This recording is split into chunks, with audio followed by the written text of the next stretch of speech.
La Russo Sebastiano riscatta il primo KO in campionato rimediato da Daci Sant'Antonio e riprende la marcia vittoriosa, sempre in vetta alla classifica di promozione Girone C. La RSC in biancorosso per l'occasione passa alla prima offensiva dal corner Leotta, la manca Nicotra, non Fabio Salemi che così rivede il gol in via eccezionale, non di testa bensì di piede.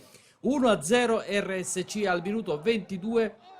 Altri 7 giri di lancette per assestare la cementata alla partita. Di Mauro scatena la discesa di Mangano, uno degli ex della gara filtrante per Mattia Leotta che fa tutto col sinistro controllo e rasoterra che fa raddoppiare i ripostesi in una partita caratterizzata sin qui da soli gol e siamo esattamente al minuto 29, ma sull'altro fronte stavolta sono gli ospiti a fare centro, corner di Borzì, testa di Mina Capelli e il Città di Calatabbiano accorcia al 37esimo, riaprendo la contesa e 2-1 per la RSC riposto all'intervallo. Con questo parziale si va dunque al riposo. Si ricomincia con una punizione liftata di Leotta, Palermo salva il 3-1. RSC determinata a chiuderla senza sofferenze, ma Nicotra su questa palla aerea da corner si imbatte contro le spalle di Pappalardo che respinge suo malgrado. Il gol nell'aria e al 57esimo inizia un sontuoso Mangano che rompe sul nascere un tentativo d'attacco ospite, porgendola a Tornitore, altro ex della partita.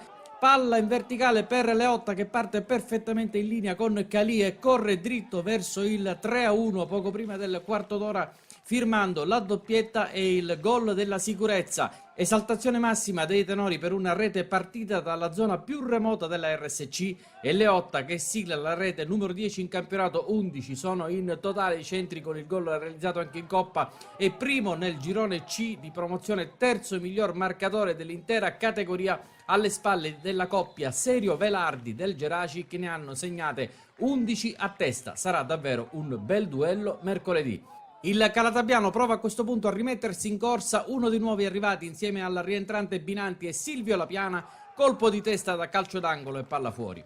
Finisce la partita di Bonaventura e Patanè dentro Proietto e Papa, quindi Emanuele per Forzisi subito dopo il minuto 20, mentre la RSC accusa un piccolo calo. Qui Cisterna è impegnato in due tempi dalla distanza e poi è impegnato a bloccare questi due pericoli avversari da ottima posizione. A seguire è Napoli in corsa a depositarla sul fondo dopo assist in corsia di Maccarrone.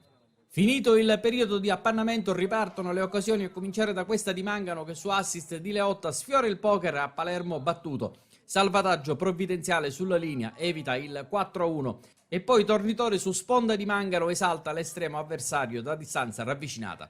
Quindi un lavoro da sinistra di Di Mauro si trasforma in un pallone invitantissimo per Emanuele che si coordina bene ma non ci mette forza nel colpire. Alla mezz'ora Seminara decide di preservare in vista della Coppa Leotta dentro Napoli. C'è il tempo per l'ultimo gol di giornata, 3 firme in occasione del 4-1 al minuto 40, Mangano, Di Mauro e Stefano Proietto che sale a quota 2 reti stagionali, partecipando al festival del gol dei suoi che mantengono così la vetta e adesso i punti sono 23 a braccetto col bel passo che ha superato la Messana nello scontro diretto. Messana che è rimasta staccata dal duo di vetta.